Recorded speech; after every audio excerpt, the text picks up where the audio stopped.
Greetings, everybody. Hoping everybody's having a good day, enjoying life, living life, and loving life. Yeah.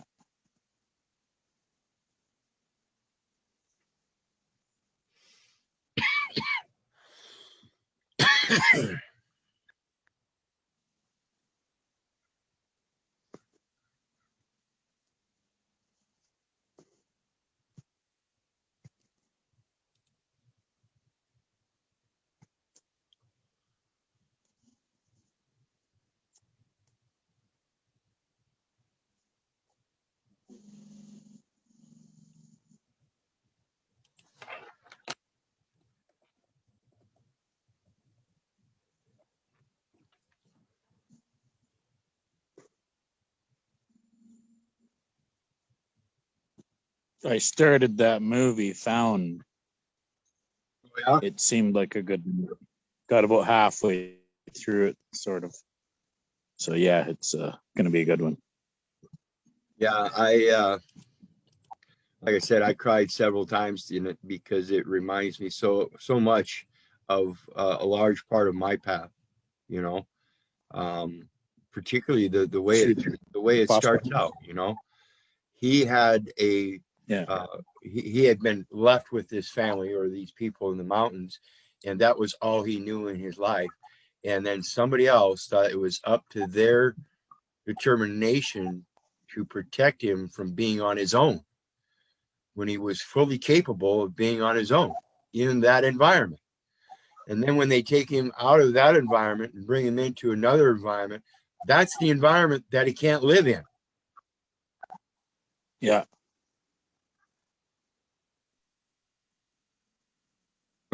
And that's exactly what they're doing to us when we're convinced that we're supposed to send our children to public schools.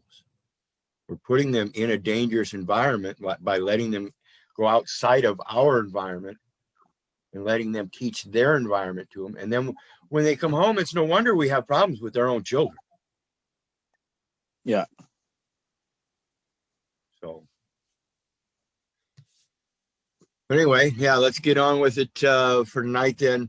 If you guys were with me last night, the last thing we ended on was the interest in the land. You know, their primary interest in the land is the logging and mineral rights and stuff. And this is where all of their interest lies in, because that's what they make their money on, is pulling the logs out, the fuel, the precious metals, precious gems, things like that they use for the commodities for their commercial system. These are the elements that they use as commodities in the commercial system that drive the agricultural part. And we have to realize when we are purchasing this land for our agricultural reasons or whatever, they've got it set up for leasing. And so what we're going to do is I'm going to go through here and show people their authority on leases derives again from the same title, chapter 10, which is the military. When we look at chapter 10, it says specifically armed forces. That's armed forces. That's distinctly different than the military, and it's defined as armed forces. And then you see the first one, it says general military law. So their interest in the land derives from the military law, period. And that interest is conveyed through leases. Everybody that's renting property, it's rent or lease, and it's the same thing. The thing that you're actually renting or leasing is a business opportunity, but you're missing out on the business opportunity because they're leases.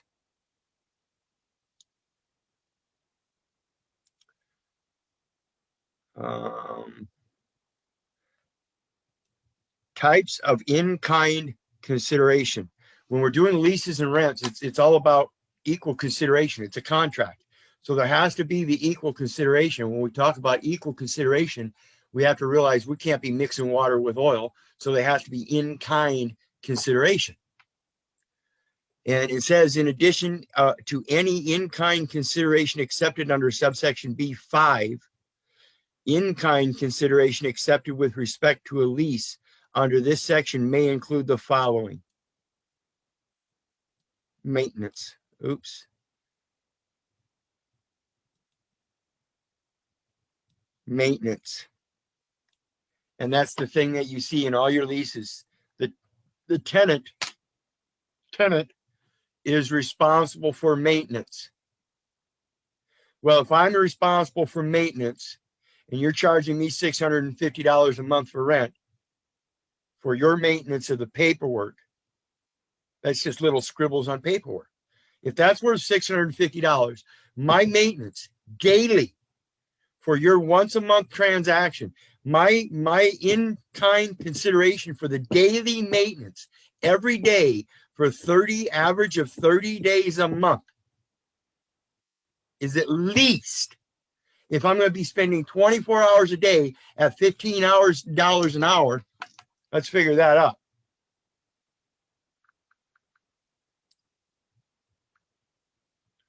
$15 times 24 equals 360 times 30 equals $10,800. There you go. I'm gonna need $10,800 a month from you. If you want that much time from me, because in those leases there is no time slot. So if I have to protect that property in military fashion and take care of the maintenance and patrol its borders and secure its gates, make sure that all vessels coming and going have the proper documentation, it's going to cost $10,800 a month, because I'm thereby taking care of the police officer's duty. I'm taking the customs duties officer's duty. I'm taking the postmaster's duties. I'm taking care of the duties of the treasury. Everybody.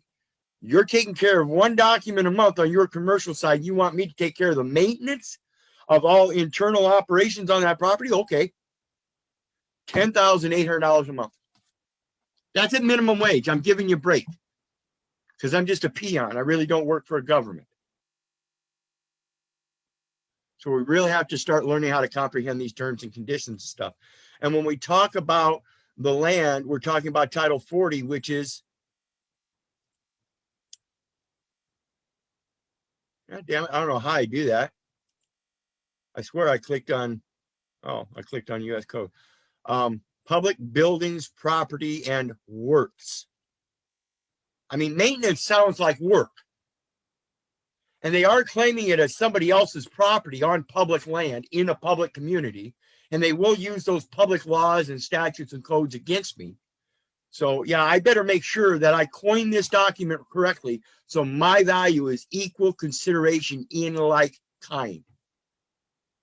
See, their labor is writing on a document once a month and putting a stamp on it, sending it out in an envelope, have everybody else do that maintenance.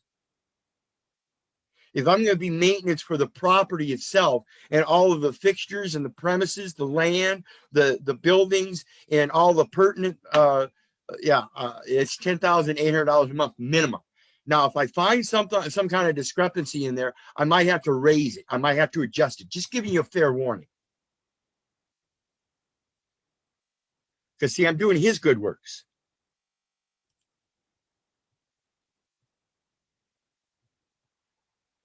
Care and handling. That sounds like maintenance. Completing, repairing, converting, rehabilitating, operating, preserving, protecting, insuring, packing. That's why they require you to have homeowners insurance. I thought the owner has homeowners insurance on his property. Yet as a tenant, you have to have homeowners insurance. Why? Because all of that maintenance has been handed to you. The only thing he's going to maintain is the one document he has to maintain once a month, and that is the billing statement. Contractor inventory. Property. That's that lease. And if you don't qualify that phrase on there for maintenance by putting a value to it, in like kind consideration, the hours that I have to put into doing that.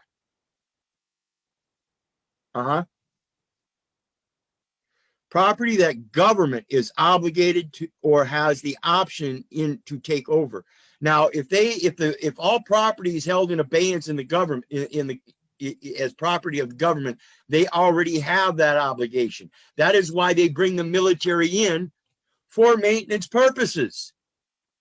But through the leases, they put it on you. That is initially their purpose, maintenance. Under any type of contract. So again, we have to think about that type of in-kind consideration. If I'm going to be the military faculty on the property, maintaining it in military fashion, you better non-excess property of military. That means I'm using it, not the military. See, the only way they can actually take property and hold property is for the military's use. If the military is not using it, it's non-excess property, then it's excess property. The military is not using it. So they need somebody else to maintain it. That's what the lease is for. Comprehend that. The next one, again, under public buildings, property, and works, we see property management. That's their duty, is the maintenance of the management of the paperwork. Like I'm telling you, if you're going to do the physical military fashion maintenance of protecting the borders and putting up gates and fences and doing the security checks and all that, then you have to qualify your value. The next one, lease of buildings. Now we saw the lease of excess property, which is the land that they have interest in. And now we see the lease of the buildings. This is the only thing they can actually lease, is the buildings, because any lease from the military has to do with the interest in the land. This is why we have to go to the military to place a proper claim.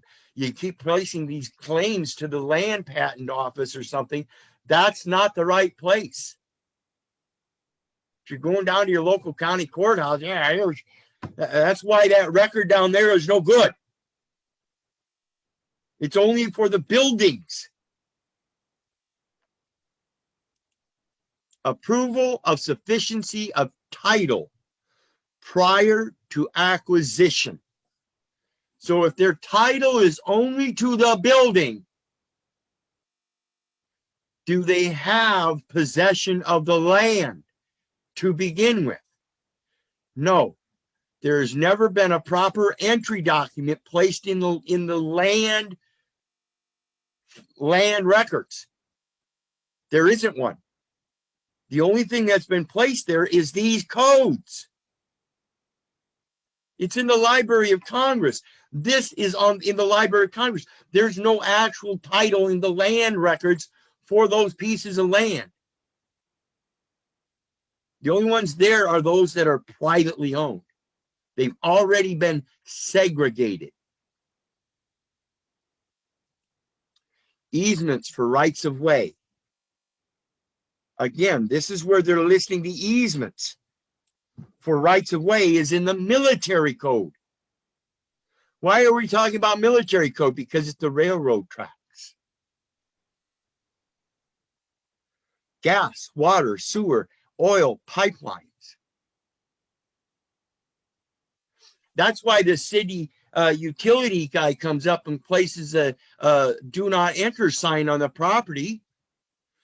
They have an easement to go on the property and give notice to people that aren't supposed to be there, despite the fact that they have nothing else to do with the land except the easement.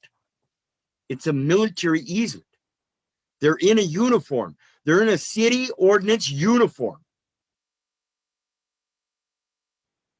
Aren't necessarily armed, not always. Substations for electric power transmission lines. Postal One Master Trust Account is an electric power transmission. They have electrical lines going out from every post office, transferring that electronic power through data elements. When keys are pressed, numbered keys, to press numbered keys or other identifiers, the post offices operate as a transit or a transmitting utility. They are transmitting electronic power through data elements, and that is the one that has the actual backing for that military easement, because they have a postal realty investment trust. They actually own title to those lands. Those are substations known as Marine Corps staff stations. And postal workers are staff workers under the Marine Corps. Inland Marine substations, inland Marine insurance, everything. And they have, look, it says, and pumping stations for gas, water, sewer, and oil pipelines, canals, ditches, flumes, tunnels, dams, reservoirs in connection with fish and wildlife programs, fish hatcheries, and other improvements relating to fish culture. Now, let me impress upon you once again, real estate loans. Persons eligible must be intending to fish farm. So if the Postal Realty Trust is investing in real estate,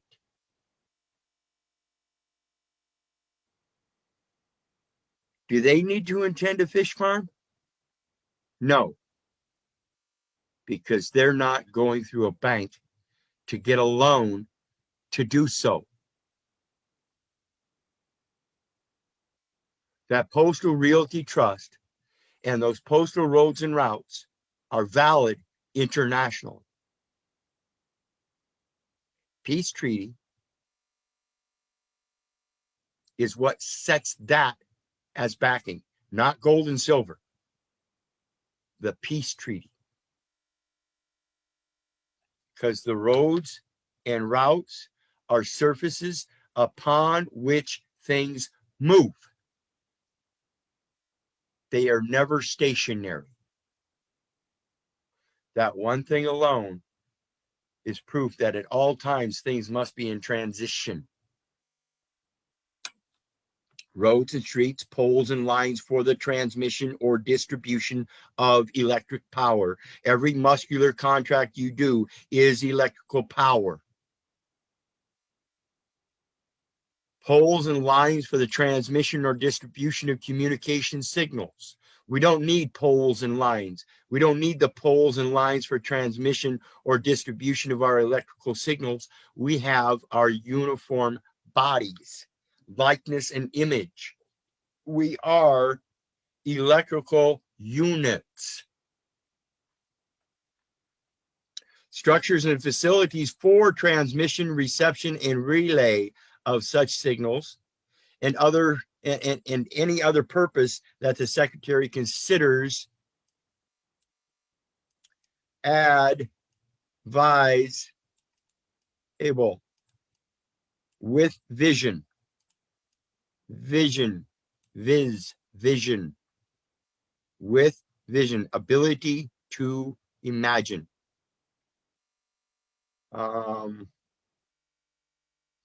Copies of instruments granting easements over public lands under this section shall be furnished to the Secretary of the Interior.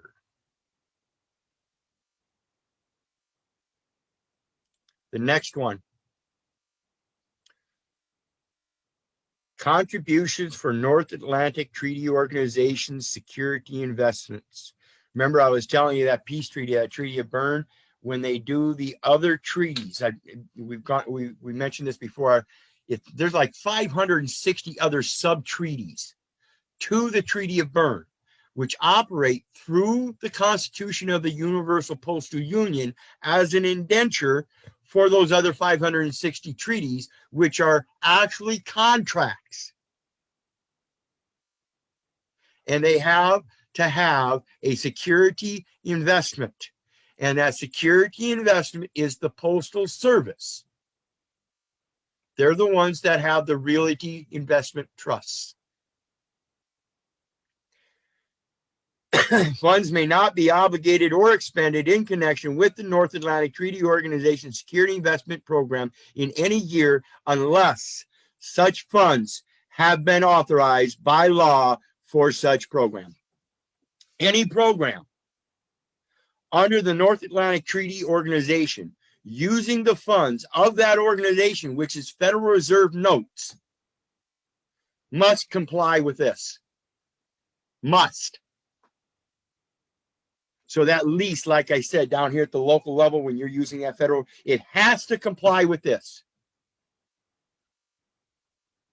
And look, folks, again, that's Title 10. That's Title 10. It's a military fashion, guys. When we talk about deficiency, where was that excess?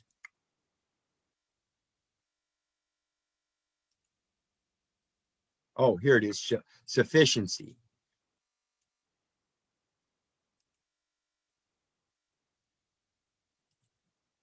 And excess property of military.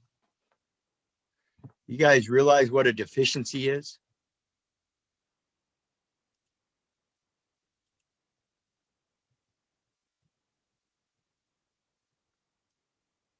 Deficiency judgments.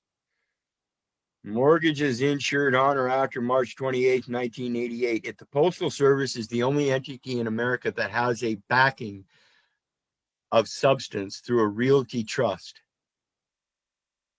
for land, for the land, of which all mortgages are based, they have to have ability to say that it is pertinent to the land under military construction. Otherwise, they have no right to mortgage anything. For mortgages insured pursuant to firm commitments issued on or after March 28, 1988, or pursuant to direct endorsement. This is that qualified banker's endorsement through a banker's acceptance, which is the same thing that I posed to the postmaster, is the irrevocable letter of credit. Irrevocable letter of credit is the same thing as a banker's acceptance, is the same thing as a certified check, is the same thing as a postal money order. Equivalent, in like kind, the same type. Processing where the credit worksheet was assigned or was signed. This is the same thing with your leases, where the credit worksheet was signed. That lease is the credit worksheet. You have to qualify your credit in it, like kind. Otherwise, you're the one screwing yourself. If you don't know how to contract these leases, then they will keep contracting them this way and keep taking advantage of people the way they've been doing for many years. We have to start correcting this by qualifying the phrases. And hey, I'm going to tell you, if we start qualifying these phrases and we find out that the landlord doesn't want us to lease anymore or won't allow us to lease because we qualified the phrase, it's at least putting the education in their eyes that, hey, people are going to start doing some more research on that side of the fence, guys.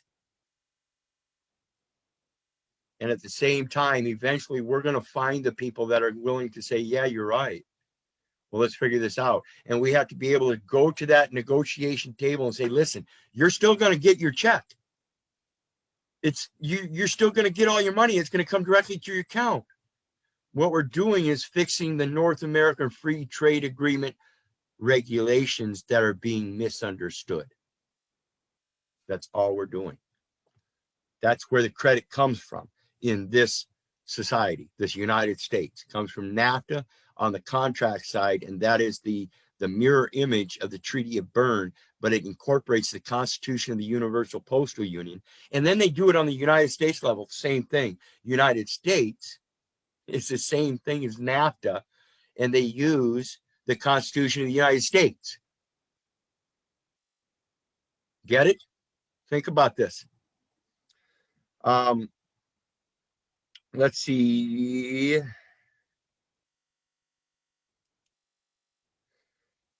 If the price at which deficiency judgment, this is why I say you have to learn how to contract these things and learn how to put that judgment there. If the price at which the security property is sold at foreclosure sale is less than the unpaid balance, this is the same operation on lease. If the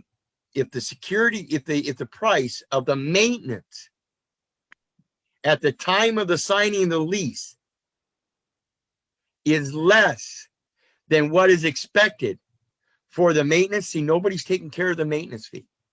Nobody's paying a maintenance fee because it's been put on you to take care of the maintenance, and then you never gave them your fee to do so.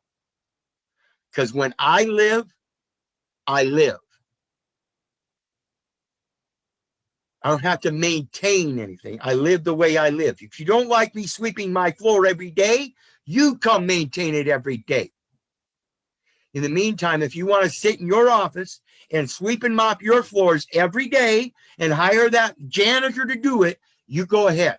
You keep going to school. You keep being that fish. Because if you feel like you've been a fishery, that's what they're doing. You're all intended as fish. You've been trapped hook, line, and sinker by the verbiage. The next one, and then I'm going to let it go.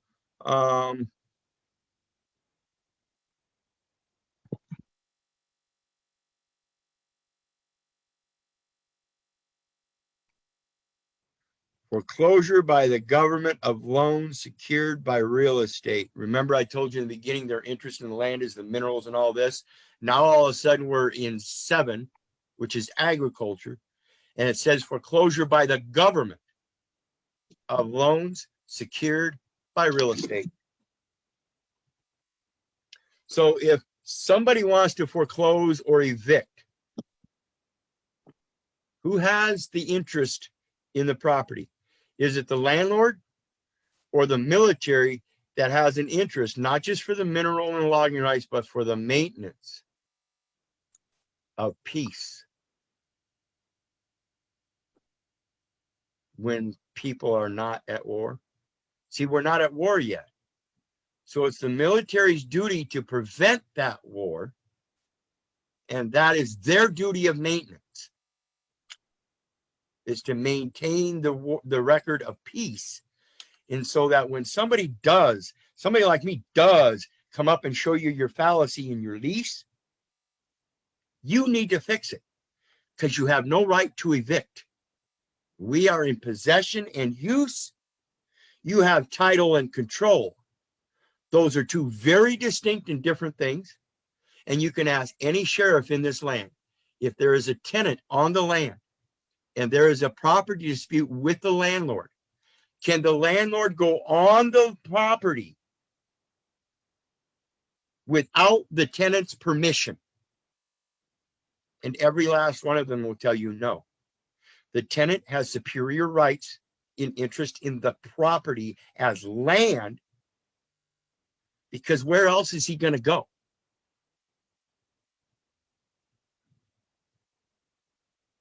They can't make you homeless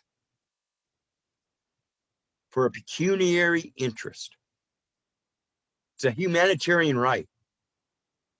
And the military has to stand up for that, because under Article 15 of the Labor Code, and remember, we are talking about general military law, says that they have a responsibility to one another and to God.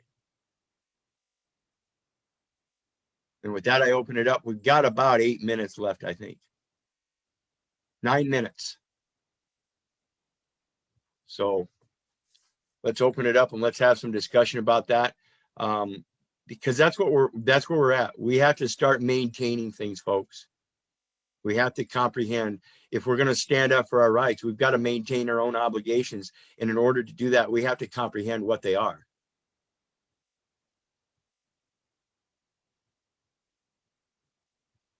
So if you want to be self-governing, you want to own private property, remember, you've got to be the customs duty or the customs officer, you've got to be able to do the tax revenue cutters duties if that's what you require.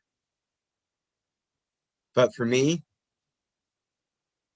there's so many of those duties that are just null and void. I don't have to put up a border, so I don't need a construction crew.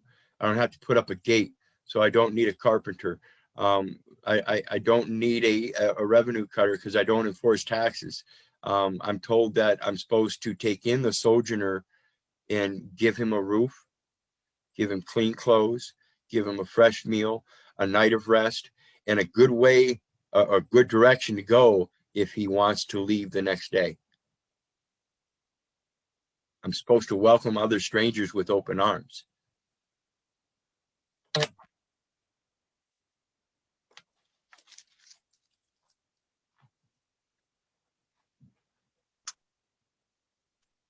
So what do you got, guys? I mean, isn't that where we're supposed to start, is establishing our own post some way, somehow?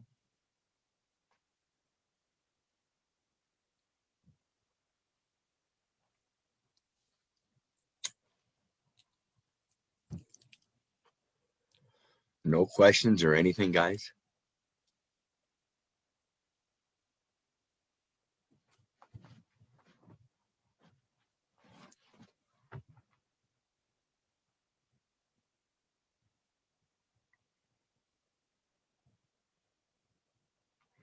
Okay, yeah. Master says register a trust at Fed, and that's what we're talking about. The whole purpose of my doing these reconciling the master trust account is because that's what I found. We can register a trust with the Postal One site, and it's tied directly to the general ledger. So as long as we establish that trust as a private entity and let them know that that's our intent, they have a duty to work with us to even establish that account. Then once we establish that account, they have a further duty that if there's ever any out of balance account, they have 3 days to research and resolve it. It is their duty. It's an assignment in the electronic form already. No longer my responsibility. So all I should have to do is enter all of my documents, my receipts from the store. There you go. Enter it into the trust account. That's that Title 50 USC 4305, full acquittance and discharge. Boom. It goes right back to the account. I think that's the easiest way to do it. Then we're not dealing with the IRS. We're not dealing with the utility bills, nothing. It's going directly to Postal Service with as an out of balance account because it's tied directly to the general ledger, because the general ledger, like I said, is the one that has the contract with the utilities. No matter what kind of utility it is, they're all utilities. The phone company is a utility. The water company is a utility. The postmaster, it's a utility. They are all utilizations of government. It's a government utilization, government instrumentality.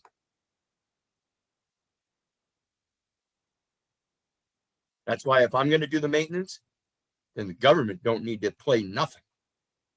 They don't need to instrumentalize nothing. They can sit on their asses like they have been all they want, because they ain't going to be utilized by me.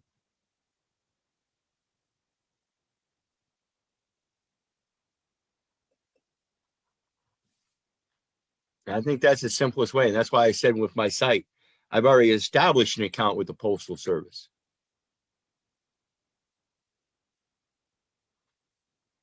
So now they just got to establish the trust. See, I've already got my private side, and they can look at it, and a lot of it's their own information. And so I've already got a lot of information that I can sit down at the table with them with if I have to do that. So can I ask you a question?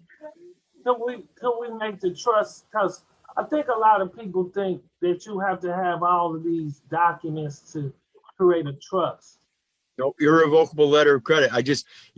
And that's one of the links I sent you in our Zoom afterwards, was that one about the products. It has all the bonds, insurance, and taxes. Postal Service is a one-stop shop, guys. And no, and I'll pull it up again sometime, but you can look in Investopedia, promissory note, banker's acceptance, certified check, money orders. They're all the same thing. International Bill of Exchange. That's all it is. So once we give them the letter of credit, they already established themselves as trustee because they are the custodian of the property, so they are trusted with it. Correct. And that irrevocable letter of credit is based on that title that's already established. The one they're using, the all caps name. There's your credit. It comes from the United States. But we're going to give it to the Postal Service because the Postal Service is the one that's going to protect the United States. Guess what? That means we're protected by the United States and the Postal Service.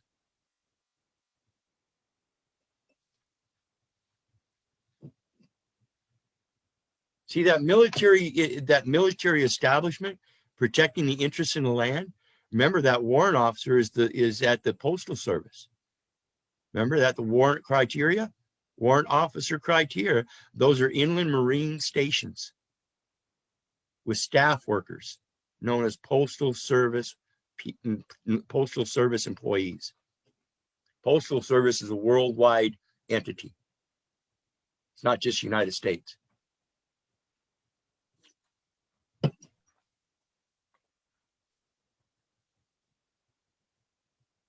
What do you got, Master? I see your hand up.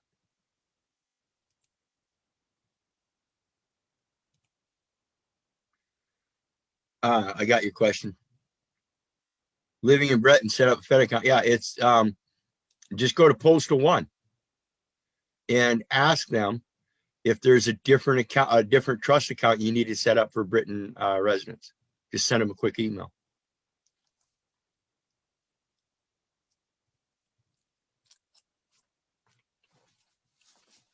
But it should be, like I said, it should be tied to the same thing. They're using a term called general ledger. And what we find out when we see the term general, it's worldwide. And that's that powers of attorney. Because commerce is worldwide, so the powers of attorney go worldwide. So if they're general powers of attorney or specific powers of attorney, and that's what they're dealing with.